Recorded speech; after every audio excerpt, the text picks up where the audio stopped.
Bloomberg Audio Studios. Podcasts, radio, news.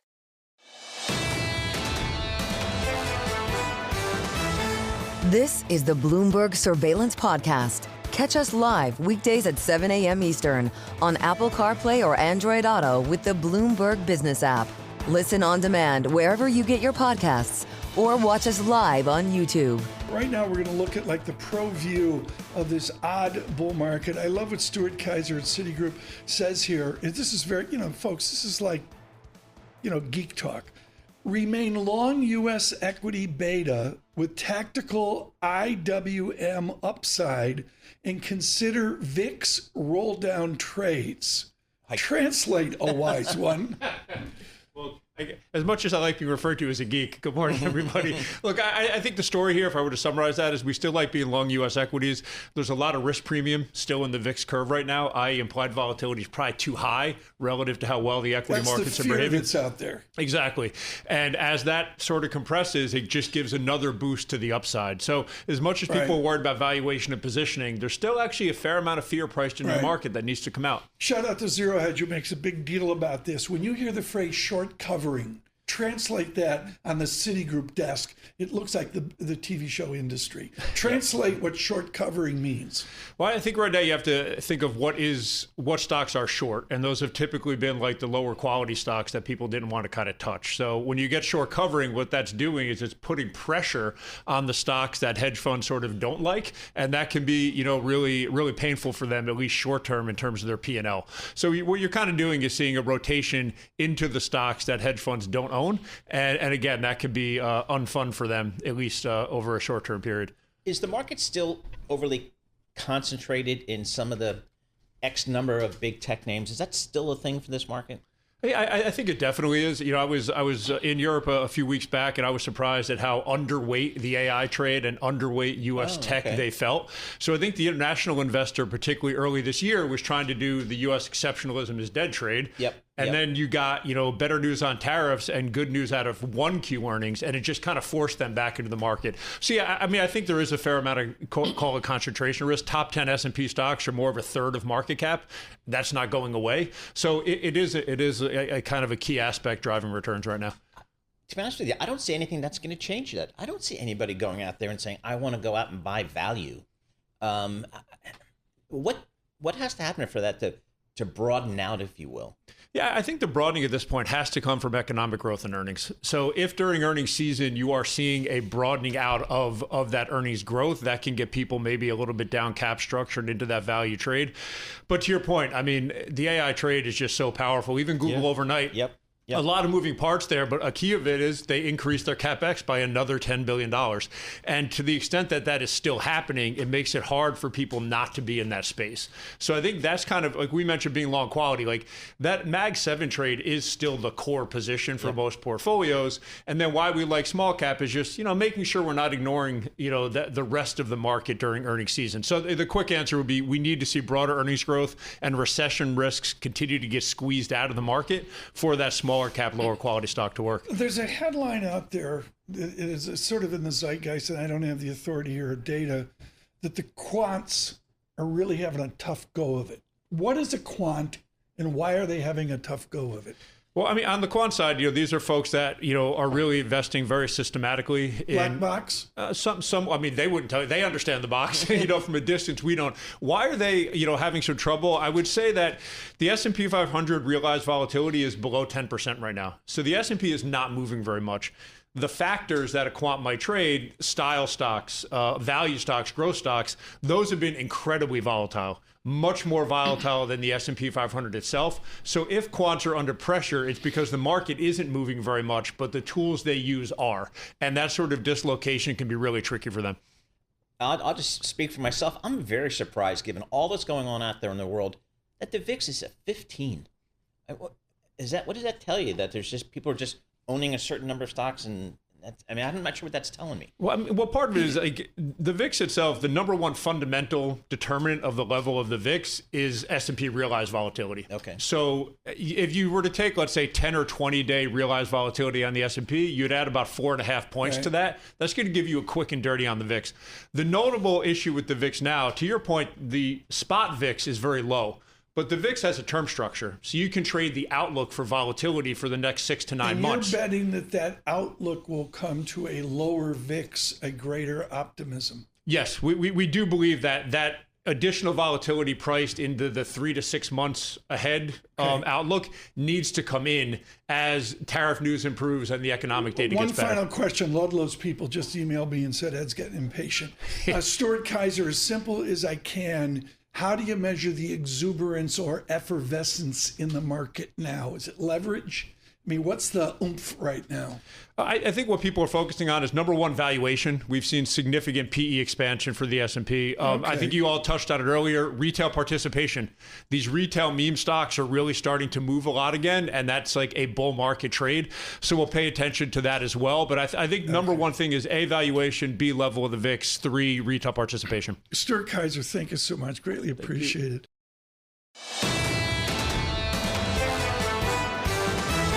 You're listening to the Bloomberg Surveillance Podcast. Catch us live weekday afternoons from 7 to 10 a.m. Eastern. Listen on Apple CarPlay and Android Auto with the Bloomberg Business app. Or watch us live on YouTube. Joining us right now, Brian Bellski. We're talking to people that, got it wrong. I learned from people that got it wrong. And I also got to talk to a wise guy who has a research note, same as it ever was. Belski from BMO Capital Markets joins us. And you hate him, folks, because he's got a long paragraph that Brian can't write that long. Ruckanova writes it. Then he's got 2 smaller paragraphs. And then he's got bull case, bear case. And it takes you an hour and a half to read it. It's so rich with data. Facts over feelings again. Yep. Discuss. By the way, it was Burlington Northern. Excuse me, I was making it up. As I grew up in Wilmer, Minnesota, which was a train town. When you played Monopoly, did you always want the railroads? Of course. Why would you? Railroad, short line and ready to net. Exactly. Facts. Here's the facts. Nick Roccanova and I have worked together now for 18 years. And given what was going on in the market, Tom, he's like, we have this saying in our group, we need an Uncle Brian comment. And the Uncle Brian comment was, Brian, write a one-pager. So I took out the template, wrote that whole pager. And the reason why I did that is, we have a process and a discipline that we've had for managing money now for over 20 years and doing this strategy gig for, now it's my 36th year. And we've been blessed and fortunate to work at a bunch of amazing firms, and we were really blessed to run $11 billion at BMO now for 13 years. And what we said in April, when we moved our target from 6,700 to 6,100, we said, discretion is a better part of valor. We can't have a target that's out there 35% willy-nilly Pollyanna based on exogenous events that made us worried about at 6,100. Now those events, we believe, in terms of the signposts that we look for, changed. So we went back to our original target of 6,700. We think the bull market is very much alive. We also caution investors in the note in June saying, market targets are an academic situation. It has nothing to do with running money. If you are basing your strategies on a strategist market target, get out of the business. You should be running money in terms of your process and discipline. And what we said in April is we're not changing anything.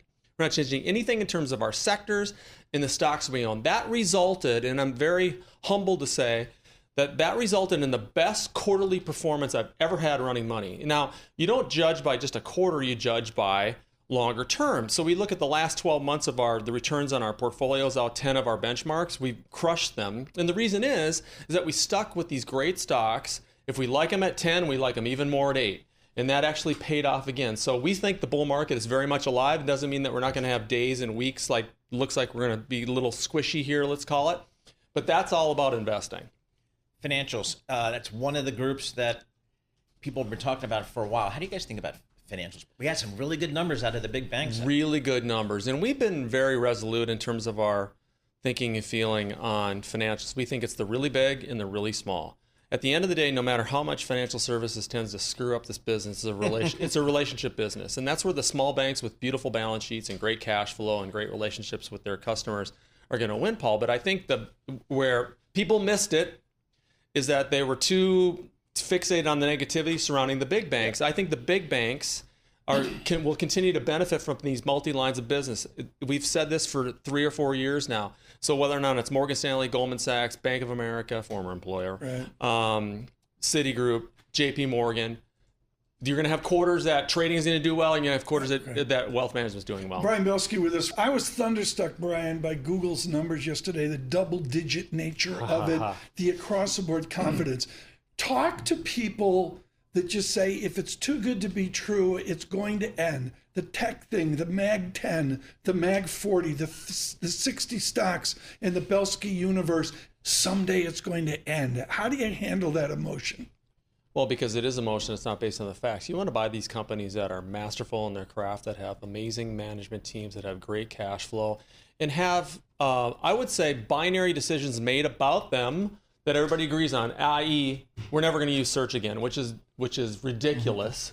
And oh, by the way, search was up in the quarter. We actually doubled down on Google, and we added it to our value portfolio because we love to buy broken growth.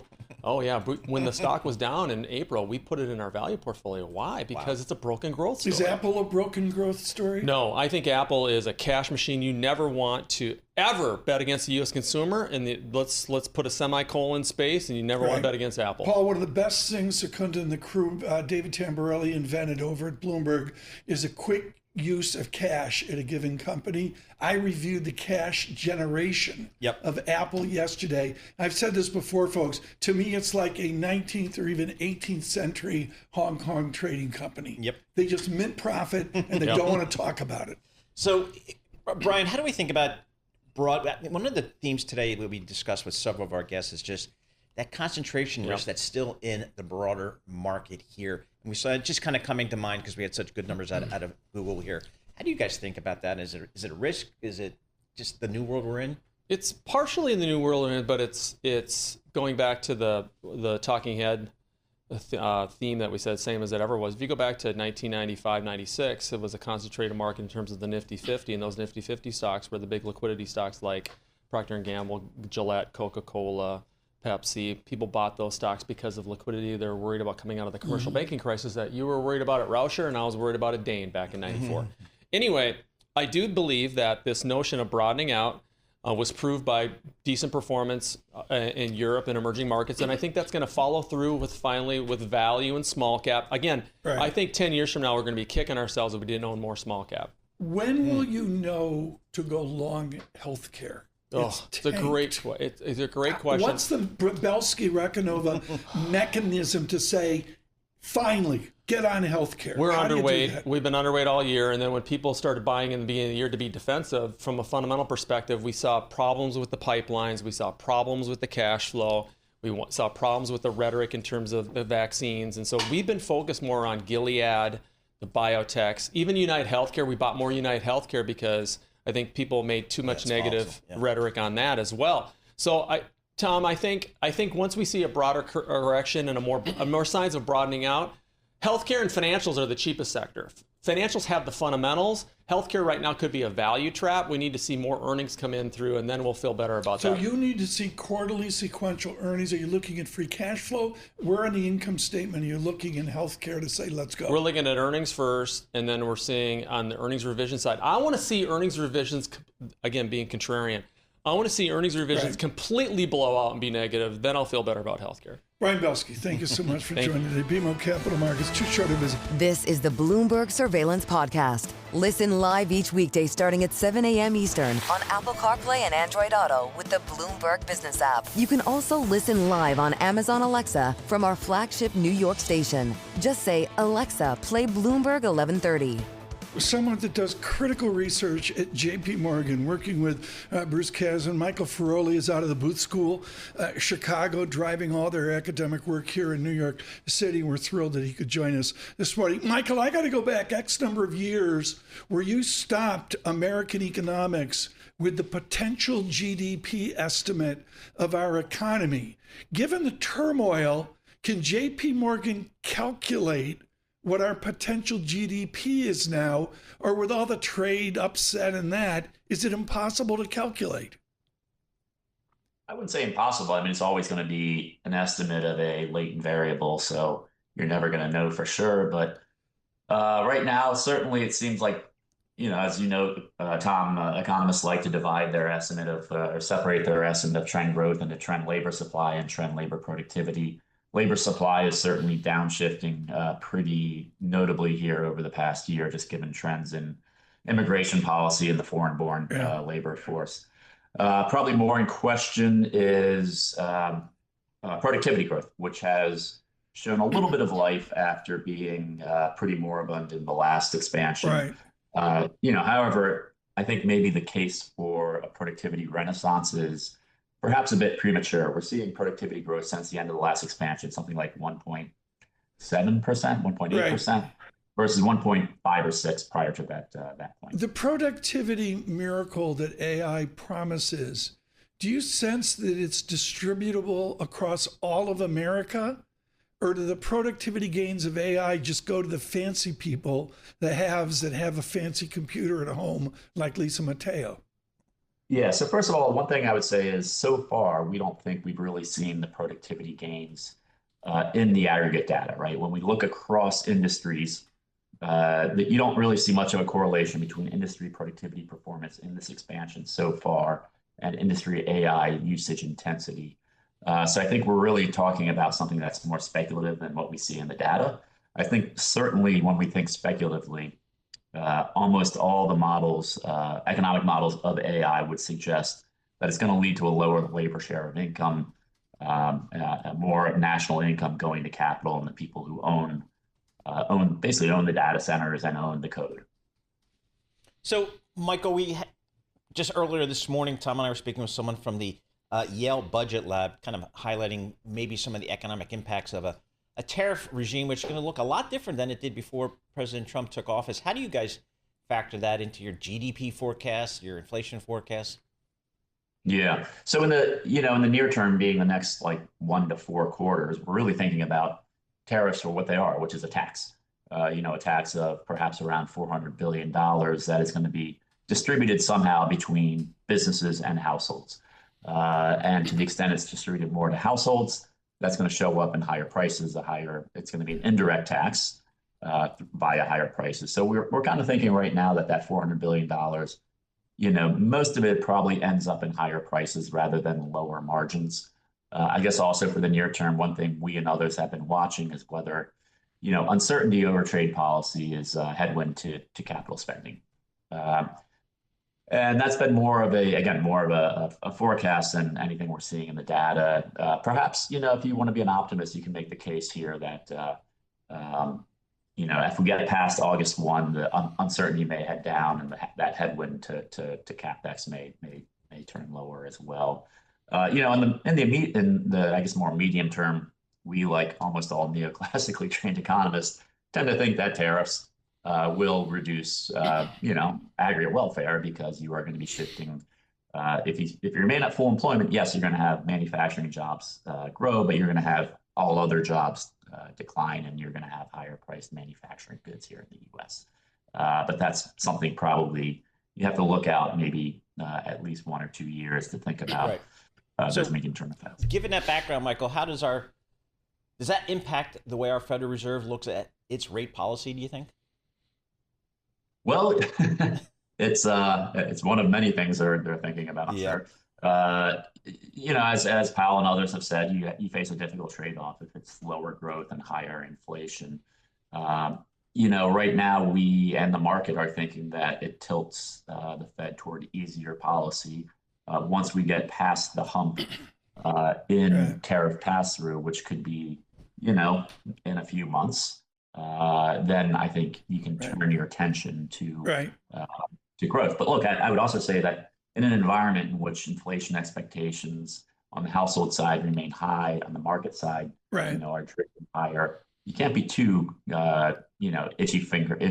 trigger finger here to cut rates. Right. Can we show a little? We're going to do an audible here with Michael Feroli of JPMorgan. We can do this, folks. Sure. All weekend, people go, "Oh my God, Tom, you're so smart. It's just how do you keep up on economics?" I know. At 8:05 on Friday, Feroli drops the weekly prospects of JPMorgan, which was invented by Mellman and Kasman years ago. And I read it cover to cover, so I'm smarter on the weekend, so everybody thinks Tom Keene is brilliant. It's Thursday, Michael Feroli. Do you put weekly prospects together today to get it ready for tomorrow? We're working on it all week. Certainly thinking about the forecast for the week ahead. That's a week, that's a process that starts a long time ago. And then, as the data come in, we can start piecing it together.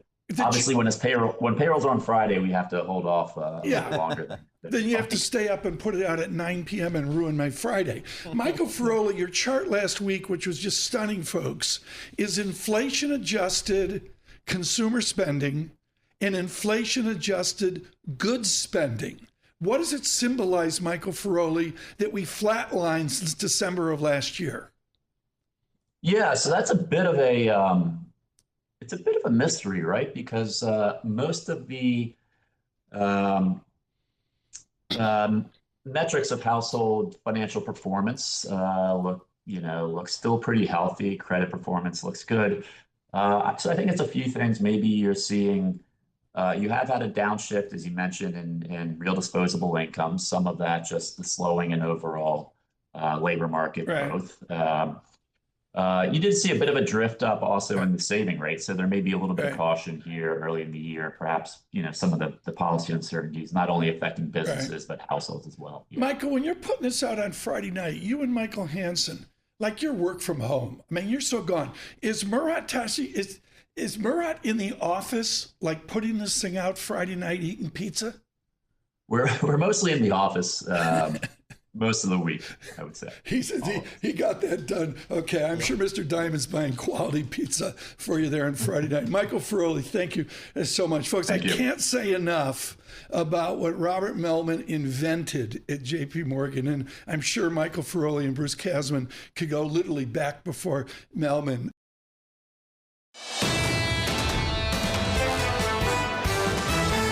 This is the Bloomberg Surveillance Podcast. Listen live each weekday starting at 7 a.m. Eastern on Apple CarPlay and Android Auto with the Bloomberg Business app. You can also watch us live every weekday on YouTube and always on the Bloomberg Terminal. In every crisis, in every political moment, there's an institution that just gets the wind behind them and takes off. It is the Budget Lab at Yale. All sorts of good people there. Natasha Sarin driving the ship, and we're thrilled that she could join us today. Natasha, how did you put the Budget Lab at Yale together? You came out of working for Lawrence Summers. You did this. You were at Treasury and that. How did you piece together the Budget Lab at Yale? Well, thanks so much for having me and for asking. What a fun way to start the morning. I worked in government alongside some of my co-founders and colleagues at the Budget Lab, Martha Gimbel and Danny Yegan, and folks well, like Ernie Tedeschi. Yeah. And when we got out of government, what we realized was there was really this hole with respect to the ability to do the kind of really rapid response policy analysis that the Budget Lab has started to do, and also to analyze some of these like longer term economic impacts from doing things like investing in children or doing tax reform. And so knowing that, we decided to try and take a pass at it ourselves. And I think it's been really, really rewarding the last year since we launched. Your daily summary, folks, go to the Budget Lab at Yale. Their daily summary is, at first, on a first order condition, it's heartbreaking, but forget about that.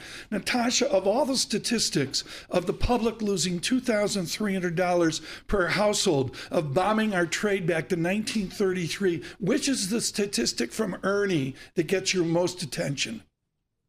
What I find incredibly compelling is something that's a little further down. All of those statistics are fascinating. And I think we're now up to effective tariff rate based on our latest analysis that includes Japan of around 20%. So that's like the highest since 1911.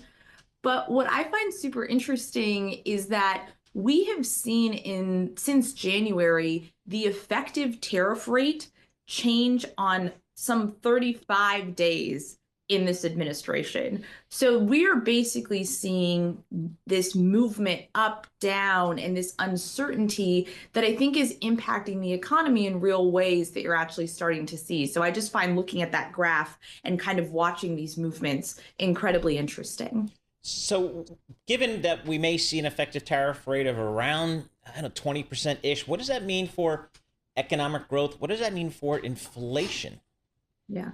Well, based on our estimates, what we're expecting to see in the short run is a 2 percentage point increase across the board, which translates to what you were describing about a $2,000+ impact on higher prices for households or lower nominal incomes, depending on what the Federal Reserve decides to do in response to this new trade environment.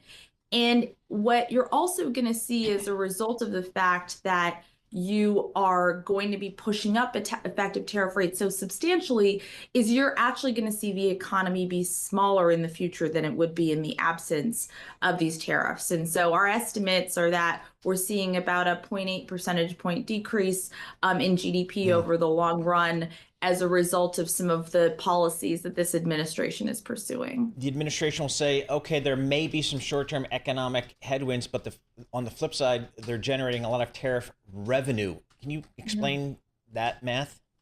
Yeah, so it's true. For what it's worth, the tariffs are going to raise, based on their current rate, about $2.5 trillion over the course of the next decade. And, you know, given our fiscal position, which we've been able to talk about in the past, like raising revenue is actually something we need to do. It's important. It is more important, frankly, today than it was a few weeks ago, given the deficit busting tax and spending bill that Congress just passed. But importantly, tariffs are an incredibly inefficient way to raise revenue, right? Precisely because what they're doing is shrinking the economy and creating a ton of distortions. And they're also being borne disproportionately by people who consume significantly. So this is like the bottom 40% sees an impact on their incomes that's like 3 times as high as the very top. So they're regressive and inefficient. Natasha, thank you so much. Natasha Sarin, too short a visit. This is the Bloomberg Surveillance Podcast. Listen live each weekday starting at 7 a.m. Eastern on Apple CarPlay and Android Auto with the Bloomberg Business app. You can also listen live on Amazon Alexa from our flagship New York station. Just say, Alexa, play Bloomberg 1130. The newspapers today, and really quite something. She was making edits and amendments to it. I know. It was a changeable feast to say. What was the matcha you mentioned with dirty matcha? The dirty matcha. A dirty matcha. Yes, is that like put with it out, olives? I will make one and I will put it out on Twitter so that everybody knows. Okay. Yes, I will make it in the pantry. Okay, it's a very thing. Good. Is it like Senka? No. This is what the kids are doing. It takes kind of the edge off of matcha because you put the espresso in with it, so it tastes a little bit better, I feel, but yes. Because matcha by itself tastes terrible. Yes, but back to the news. Save me. Back here I got. This is like chasing Sanborn. Yeah, Go, we need to up your drink game, Tom. Okay, this is for sports fans because they might have another option to get their fix. So listen up. The Wall Street Journal saying NBC Universal reportedly considering launching a sports cable network. Could debut as early as the fall. And sources are saying so the channel is going to primarily carry sports that are also streamed on Peacock. And they can also be offered to cable and satellite distributors. It's part of the specialty packages of similar channels. But this is a surprise for them because, you know, usually they're struggling with viewers cutting the cord, you know, and they're turning to streaming. So it's also in the process of spinning off its cable networks into that new company. That's what NBC Universal is going through now. But I mean, live sports is a huge business, and you see it all the time. I think what's happening here is this is the first year of a huge NBA contract, and they can't make money solely on the Peacock streaming. They have to have some type of cable offering, despite the fact that people are cutting the cord. So they have to have this NBA product on as many platforms as possible. Is money going to come in? I mean, it's a rumor, speculation. New York Post, 3 p.m. yesterday. Mr. Bezos possibly has a passing interest in the Death Star, CNBC. Okay, fine. But Paul, is this the future where these ginormous, like Bezos is going to sell a boat and buy CNBC? Could. Is this what we're talking about, where mega bucks people go out and buy these properties? That potentially, and that would be a little problematic because you have to talk about the editorial independence of some of these things. So that's a concern for a lot of people. And the great Catherine Rampell leaving the Washington Post yesterday, that was a bombshell. Excuse me, Lisa, I interrupt. That's okay. It's okay. Okay, the next one, I got an email this morning from a regular guest here on the show. Okay. I cannot reveal my sources, okay? But he said it was a great one. Money. This is This is a good one because I can relate. Okay, if people don't see when I first come in here to the show in the morning, I'm carrying my water. I've got my phone. I've got my yogurt. Okay, and I've got my lipstick, and I have my headphones, and I walk in here like a mad woman. Okay. Yep. But this is actually a trend. Okay, so the New York Times has this article. You got to check it out. It's called the claw grip. Okay, women are posting on social media how many items they can carry at once. The record is 15, I believe. Okay. And this is despite, bigger bags are the trend, right? So the theory behind it, there is one, is that it's a reaction because, women feel that they don't have the functional pockets like men do. So they're kind of sounding off against this. But now you have these products that are coming out, like a phone case by Rode that includes a lipstick holder. Genius. Was this cleared by management? Yeah, I don't know. It had a wait list of 200,000 people. Don't you just get a bigger bag? Like, I can see you with a Trader's Joe tote. I mean, but then I have to haul this thing around and search through it to try and find what I want. That's it. Things get lost in the bag. So I just carry. Okay. You should see me when I go in my car. Ken, wake Brockton up. Can we get one of the interns to help Miss Mateo in the morning so that she's lined up with her gluten-free lipstick and all the rest of it before the show starts? You get 20 seconds. It's one tough. more. 20 Squeeze seconds. it in Okay. here. Forget about the hot summer beach travel. The new thing is coolcations. So this is what USA Today is saying. They're saying people are tired of the crowded, hot places, and they want to go to cooler places that are less crowded. In Europe, a huge deal. Yes. And even here, they're talking about Western North Carolina, right? Head to the Appalachian Mountains, Asheville. Mount Mitchell. Okay, you got to go to hiking. Smoky New Mountains. England, not Cape Cod, but New Hampshire's Mount Washington Valley. Beautiful. You got to check it out. Jersey Shore. Bretton Woods. No. Northern Michigan. Yes. I've heard about that. Traverse City, Michigan. You got to go over there. You get the nice cool breeze off the cooler water. So thank you so much, Lisa Mateo. Greatly appreciate it. It's the newspapers with Lisa Mateo. This is the Bloomberg Surveillance Podcast, available on Apple, Spotify, and anywhere else you get your podcasts. Listen live each weekday, 7 to 10 a.m. Eastern on Bloomberg.com, the iHeartRadio app, TuneIn, and the Bloomberg Business app. You can also watch us live every weekday on YouTube and always on the Bloomberg Terminal.